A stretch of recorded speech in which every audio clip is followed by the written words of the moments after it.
Hello दोस्तों, कैसे हैं आप सभी। उम्मीद है बढ़िया होंगे। दोस्तों, पिछली क्लास में हमने राष्ट्रपति की शपथ के बारे में पढ़ा था कि किस तरह से राष्ट्रपति को शपथ दिलाई जाती है और कौन शपथ दिलाता है। उन सारी बातों पर हमने चर्चा करी थी और राष्ट्रपति को किस तरह से पद से हटाया जा सकता है उस बात पर भी दोस्तों हमने कल की क्लास में चर्चा करी थी। आज दोस्तों हम बात करने वाले हैं राष्ट्रपति की शक्तियों के बारे में। किसके बारे में बात करने वाले हैं दोस्तों? आज हम बात करेंगे राष्ट्रपति की शक्तियों के बारे में। राष्ट्रपति की क्या क्या शक्तियां होती हैं, राष्ट्रपति के पास क्या क्या अधिकार होते हैं, उन सारी बातों पर आज हम क्या है चर्चा करने वाले, यानी पावर्स ऑफ प्रेसिडेंट के बारे में हम बात करने वाले हैं। क्या क्या राष्ट्रपति के पास शक्तियां होती हैं।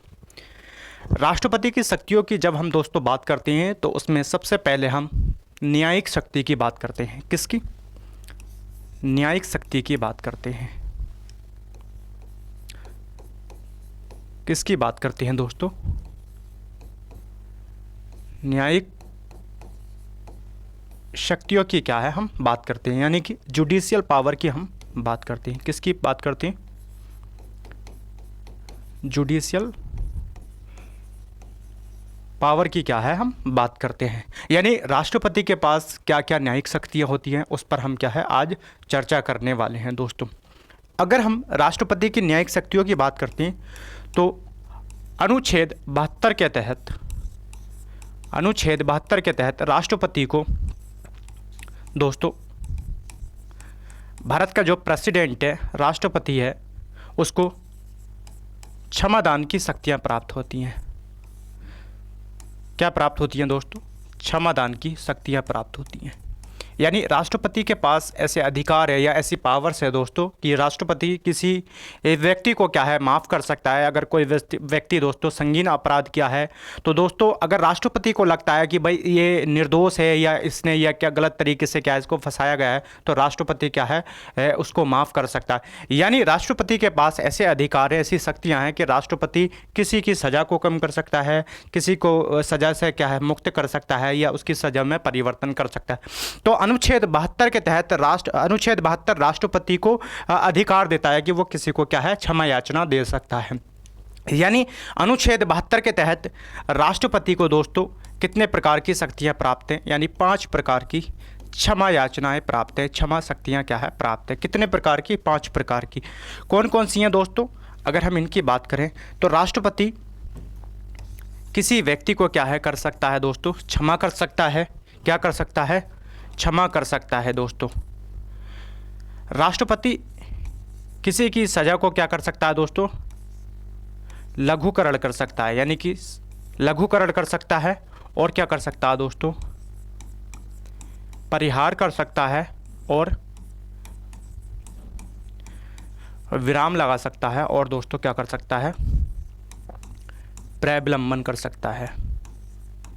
क्या कर सकता है? प्रलंबन कर सकता है। यानी अगर हम बात करते हैं दोस्तों न्यायिक शक्तियों की तो न्यायिक शक्तियों के अंतर्गत दोस्तों सबसे पहली जो पावर है राष्ट्रपति के पास वो अनुच्छेद 72 के तहत है। यानी अनुच्छेद 72 राष्ट्रपति को क्षमा दान की शक्तियां प्रदान करता है और राष्ट्रपति किसी व्यक्ति को दोस्तों 5 प्रकार से क्षमा याचनाएं दे सकता है। यानी राष्ट्रपति को अगर लगता है कि कोई व्यक्ति निर्दोष है या दोस्तों गलत तरीके से क्या है उसको फंसाया गया है या दोस्तों किसी और तरीके से क्या है उसको फंसाया गया है तो राष्ट्रपति क्या है अनुच्छेद 72 का प्रयोग करके ऐसे व्यक्ति को क्या है माफ कर सकता है। तो ये 5 प्रकार की उसके पास क्षमादान की शक्ति है। यानी भारत के राष्ट्रपति के पास अनुच्छेद 72 के तहत 5 प्रकार की क्षमादान की शक्तियां प्राप्त है दोस्तों। किसी व्यक्ति को क्षमा कर सकता है। इसका मतलब यह है कि दोस्तों सजा से क्या है मुक्त कर सकता है। क्या कर सकता है? सजा मुक्त कर सकता है। और कैसी सजा मुक्त कर सकता है दोस्तों?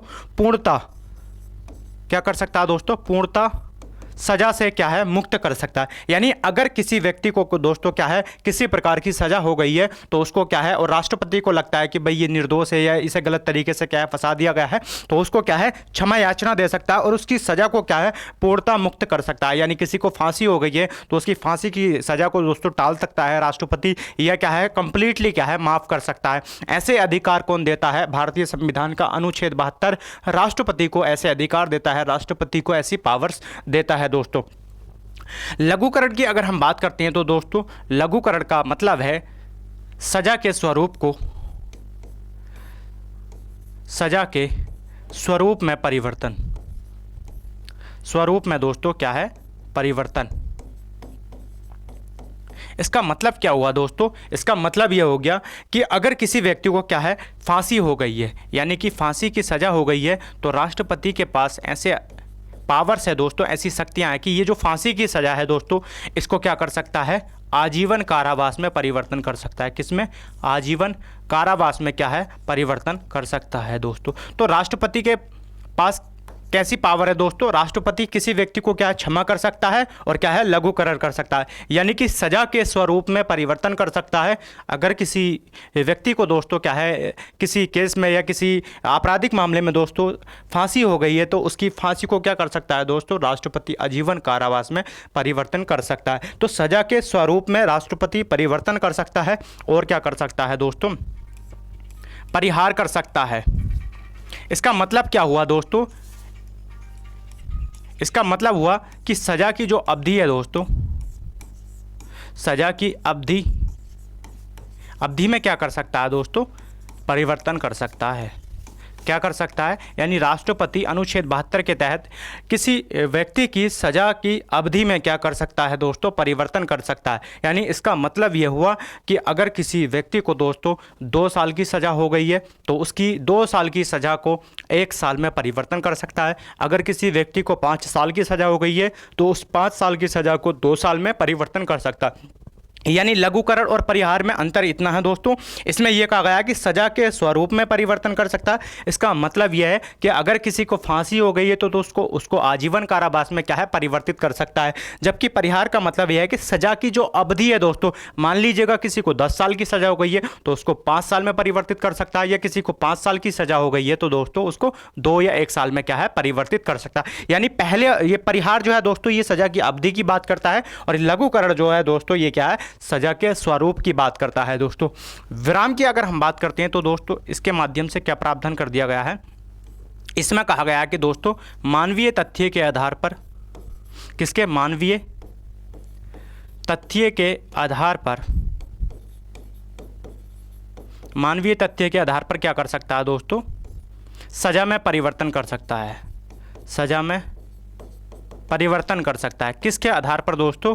मानवीय तथ्य के आधार पर। यानी मानवीय तथ्य के आधार पर सजा में परिवर्तन कर सकता है। जैसे मान लीजिएगा दोस्तों किसी महिला को फांसी होनी थी या किसी महिला को क्या है कठोर कारावास में क्या रखा गया है तो उसकी क्या है सजा में परिवर्तन कर सकता है। या कोई महिला प्रेग्नेंट है दोस्तों तो उसको फांसी हो रही है तो उसकी फांसी को क्या है कुछ समय के लिए टाल सकता है। राष्ट्रपति के पास ऐसे अधिकार है। या कोई दोस्तों पुरुष है या कोई ऐसा व्यक्ति है दोस्तों जो कि मानसिक रूप से बीमार है या कोई असाध्य रोग से पीड़ित है तो क्या है उसकी सजा को क्या है परिवर्तन कर सकता है, उसकी सजा को क्या है दोस्तों माफ भी कर सकता है। तो इसका मतलब यह हुआ कि दोस्तों मानवीय तथ्य के आधार पर दोस्तों सजा में क्या कर सकता है राष्ट्रपति परिवर्तन कर सकता है। सजा में क्या कर सकता है परिवर्तन कर सकता है।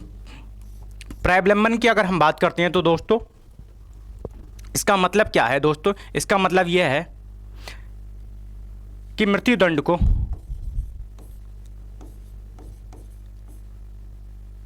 लागू होने से क्या है रोक सकता है।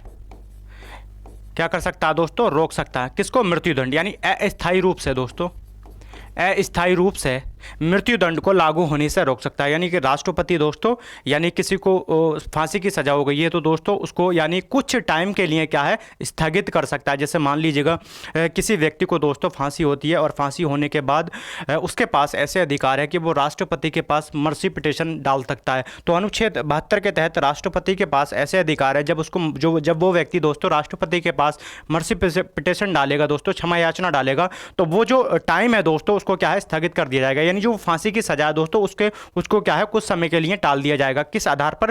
क्योंकि उस व्यक्ति ने दोस्तों राष्ट्रपति के पास क्या है क्षमा याचना भेजी है। जब तक राष्ट्रपति हाँ या ना नहीं कहेगा तब तक दोस्तों क्या है उस व्यक्ति को फांसी नहीं होगी। तो भारत का जो राष्ट्रपति है दोस्तों अनुच्छेद 72 के तहत उसके पास 5 प्रकार की क्षमा याचनाएं हैं, यानी 5 तरह से दोस्तों क्या है वो किसी भी व्यक्ति को क्या है क्षमा दे सकता है। यानी ये जो क्षमा याचना की शक्ति है दोस्तों अनुच्छेद 72 में इसका प्रावधान कर रखा। पहले तो वो क्या है क्षमा कर सकता है, फिर दोस्तों क्या है लघुकरण, परिहार और क्या है विराम प्रलंबन की क्या है यहाँ पर बात की गई है। लेकिन ये कहा गया है कि अगर राष्ट्रपति मनमाने तरीके से दोस्तों या भेदभावपूर्ण तरीके से किसी व्यक्ति को दोस्तों क्षमा याचना देता है, किसी व्यक्ति की सज़ा को कम कर सकता है या किसी व्यक्ति की सज़ा को माफ़ कर सकता है और दोस्तों भेदभावपूर्ण तरीके से करता है, तो ऐसी इसका दोस्तों क्या ये जो क्षमा याचना है इसकी क्या की जा सकती है न्यायिक समीक्षा की जा सकती है। यानी अगर क्या प्रावधान कर दिया गया दोस्तों, अगर कोई राष्ट्रपति दोस्तों क्या कहा गया दोस्तों, अगर कोई राष्ट्रपति क्षमा याचना देता है, क्या देता है दोस्तों क्षमा याचना देता है या क्षमा कर देता है दोस्तों, क्षमादान कर देता है, तो इसकी क्या की जा सकती है दोस्तों न्यायिक समीक्षा की जा सकती है। क्या किया जा सकता है दोस्तों न्यायिक समीक्षा की जा सकती है। और क्षमा याचना कैसे देता है दोस्तों, मनमाने तरीके से देता है या भेदभावपूर्ण तरीके से क्या है किसी व्यक्ति को क्षमा याचना देता है, तो इसकी न्यायिक समीक्षा की जा सकती है। दोस्तों इसके अंतर्गत न्यायिक समीक्षा के अंतर्गत दूसरा अधिकार है दोस्तों राष्ट्रपति उच्चतम न्यायालय के उच्चतम न्यायालय के न्यायाधीशों को दोस्तों क्या करता है, उच्चतम न्यायालय के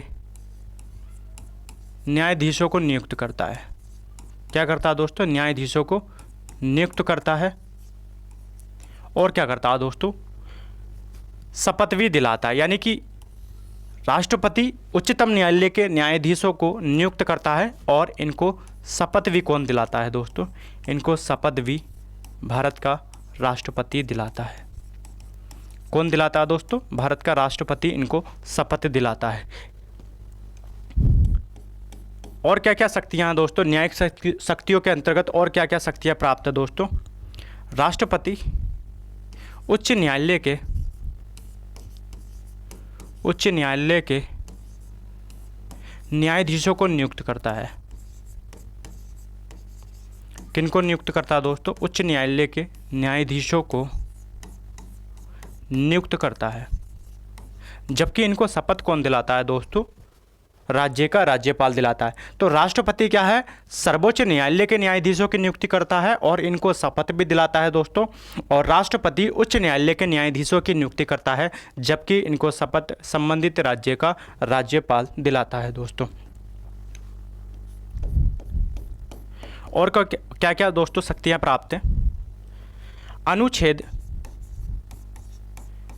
143 के तहत दोस्तों राष्ट्रपति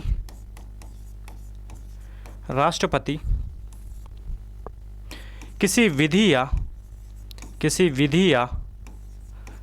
तथ्य पर दोस्तों सुप्रीम कोर्ट से क्या ले सकता है, सलाह ले सकता है। क्या ले सकता है दोस्तों, सलाह ले सकता है। यानी कि अनुच्छेद 143 के तहत राष्ट्रपति के पास ऐसे अधिकार है कि राष्ट्रपति किसी कानून को लेकर, किसी लॉ को लेकर या किसी तथ्य को लेकर दोस्तों क्या है सुप्रीम कोर्ट से एडवाइस ले सकता है, सुप्रीम कोर्ट से सलाह ले सकता है।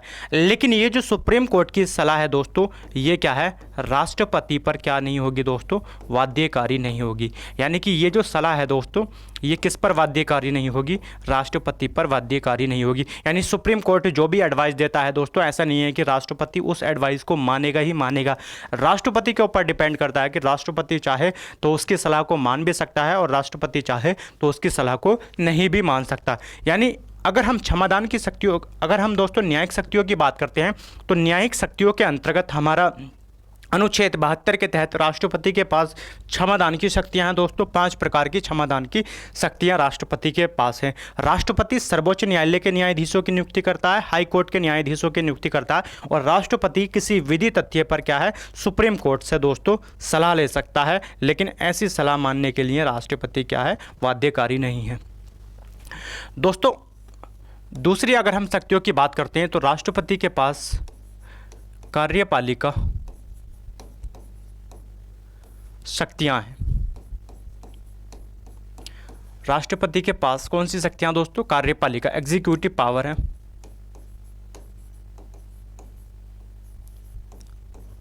कौन सी पावर है दोस्तों? एग्जीक्यूटिव पावर्स की अगर हम क्या है बात करते हैं, इसके अंतर्गत दोस्तों अनुच्छेद 53 कहता है दोस्तों कि राष्ट्रपति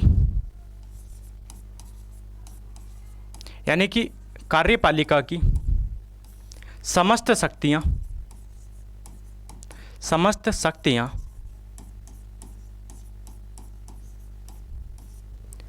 किसमें निहित होती हैं दोस्तों? किसमें निहित होती हैं? राष्ट्रपति में निहित होती है।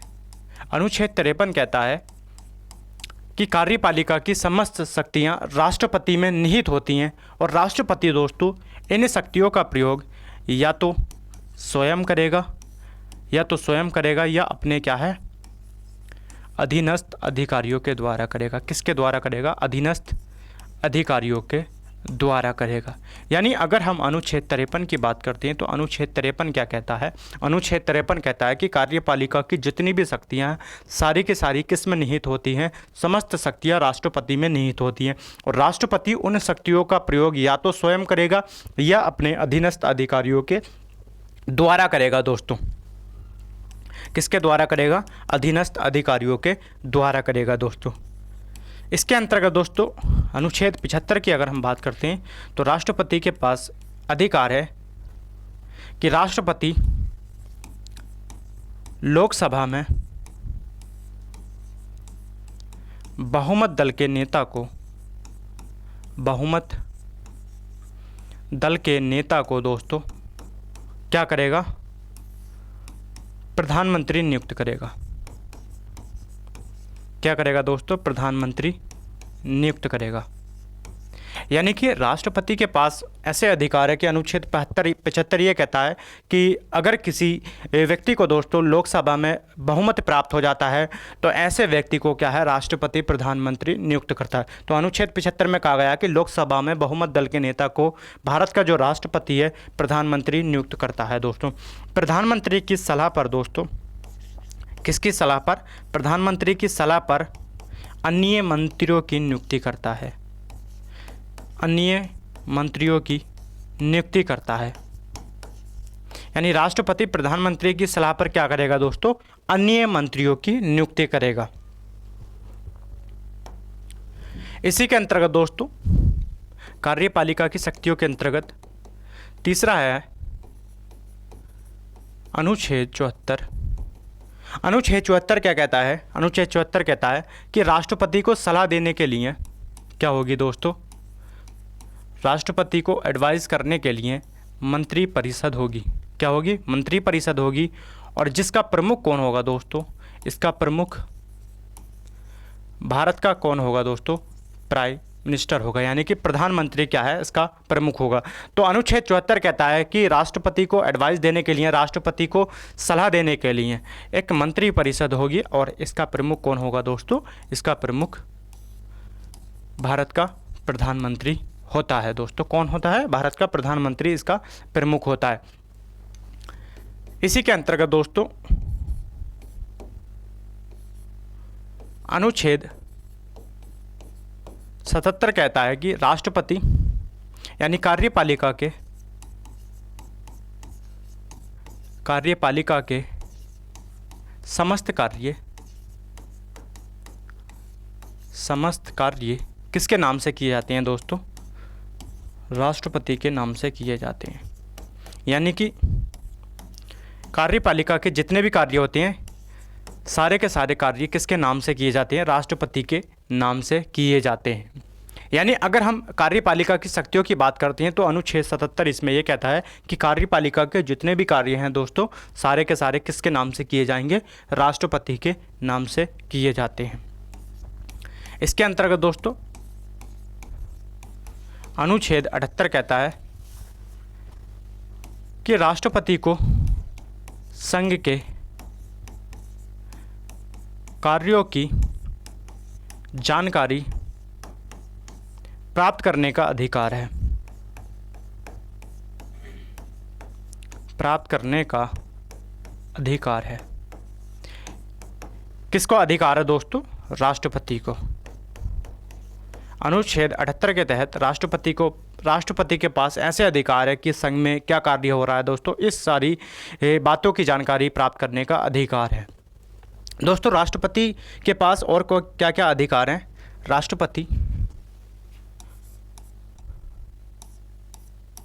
राष्ट्रपति दोस्तों महान्यायवादी की नियुक्ति करते हैं। किसकी नियुक्ति करते हैं दोस्तों? राष्ट्रपति महान्यायवादी की नियुक्ति करते हैं। और किस किस की नियुक्ति करते हैं दोस्तों? राष्ट्रपति CAG को नियुक्त करते हैं। किसको नियुक्त करते हैं दोस्तों? CAG को नियुक्त करते हैं। कंप्ट्रोलर एंड ऑडिटर जनरल को नियुक्त करते हैं राष्ट्रपति। और किसको नियुक्त करते हैं दोस्तों? संघ लोक सेवा आयोग के अध्यक्ष। और क्या है दोस्तों? सदस्यों को नियुक्त करते हैं। सदस्यों को क्या करते हैं दोस्तों? नियुक्त करते हैं। राष्ट्रपति और किसको नियुक्त करते हैं दोस्तों? राष्ट्रपति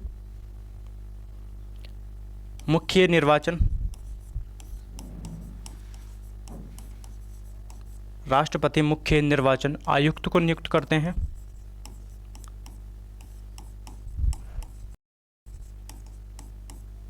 और दोस्तों अन्य निर्वाचन आयुक्तों को नियुक्त करते हैं।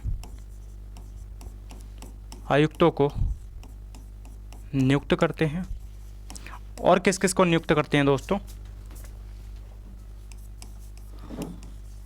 राष्ट्रपति दोस्तों वित्त आयोग के अध्यक्ष। और क्या है दोस्तों? सदस्यों को नियुक्त करते हैं। क्या करते हैं दोस्तों? राष्ट्रपति वित्त आयोग के अध्यक्ष और सदस्यों को नियुक्त करते हैं दोस्तों। राष्ट्रपति राज्यपालों को नियुक्त करते हैं। राज्य के राज्यपालों को नियुक्त करते हैं दोस्तों। और किसको नियुक्त करते हैं? उपराज्यपालों को नियुक्त करते हैं। संबंधित राज्य के राज्यपालों को नियुक्त करते हैं दोस्तों राष्ट्रपति। उपराज्यपालों को नियुक्त करते हैं दोस्तों। प्रशासकों को नियुक्त करते हैं। प्रशासकों को क्या करते हैं दोस्तों? नियुक्त करते हैं। और किसकी नियुक्ति करते हैं दोस्तों? राष्ट्रपति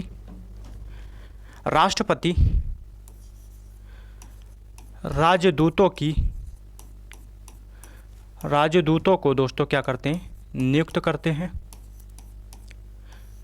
राष्ट्रपति दोस्तों। और किस किस को नियुक्त करते हैं? राष्ट्रपति जितने भी सरकारी केंद्रीय विश्वविद्यालय हैं दोस्तों, जितने भी केंद्रीय विश्वविद्यालय हैं दोस्तों, विश्वविद्यालयों के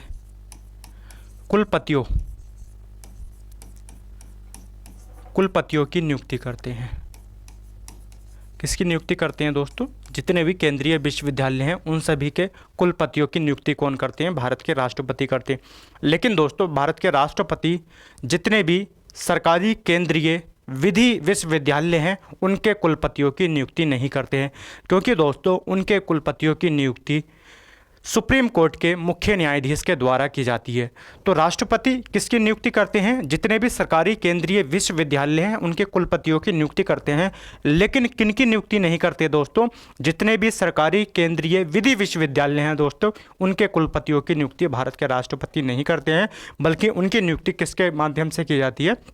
सुप्रीम कोर्ट के मुख्य न्यायाधीश के माध्यम से क्या है? उनकी नियुक्ति की जाती है। यानी अगर हम बात करें दोस्तों कार्यपालिका की शक्तियां, तो कार्यपालिका की शक्तियों के अंतर्गत अनुच्छेद 53 में कहा गया है कि कार्यपालिका कि समस्त शक्तियां राष्ट्रपति में निहित होती हैं और राष्ट्रपति इन शक्तियों का प्रयोग या तो स्वयं करेगा या अपने अधीनस्थ अधिकारियों के माध्यम से करेगा। यानी अनुच्छेद 74 के माध्यम से क्या है, राष्ट्रपति अपनी शक्तियों का प्रयोग कर सकता है। अनुच्छेद 75 कहता है दोस्तों कि राष्ट्रपति लोकसभा में बहुमत दल के नेता को ही प्रधानमंत्री नियुक्त करेंगे और प्रधानमंत्री को दोस्तों राष्ट्रपति शपथ भी दिलाते हैं।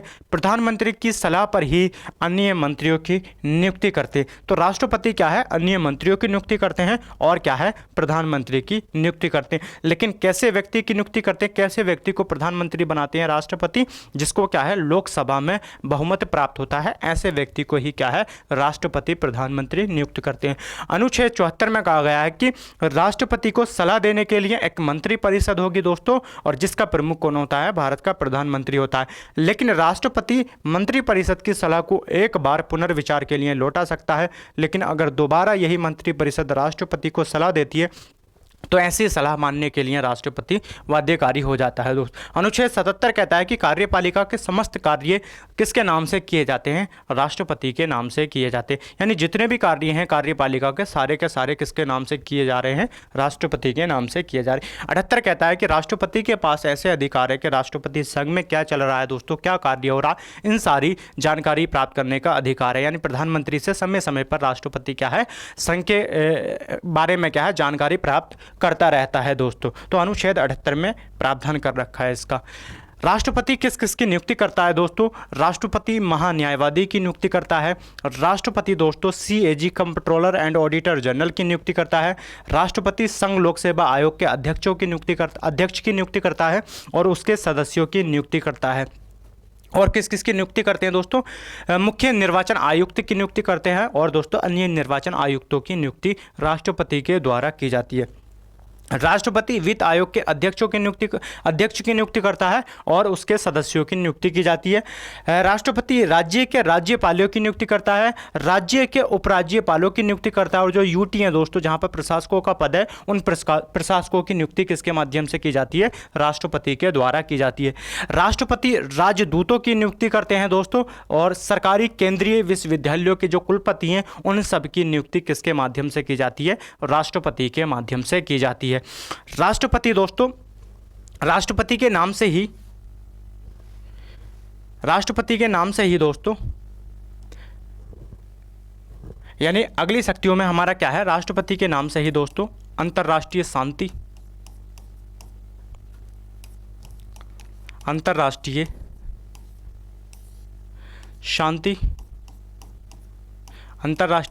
और क्या है समझौते होते हैं।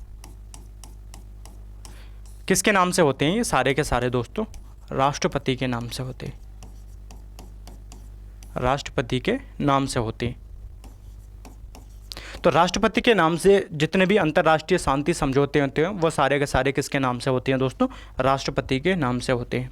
दोस्तों तीसरी शक्तियों के अंतर्गत हमारा क्या आ जाएगा, सैन्य शक्तियाँ आ जाएंगी।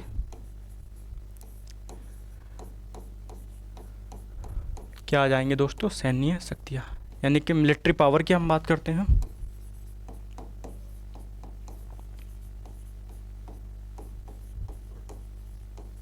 मिलिट्री पावर की हम बात करते हैं।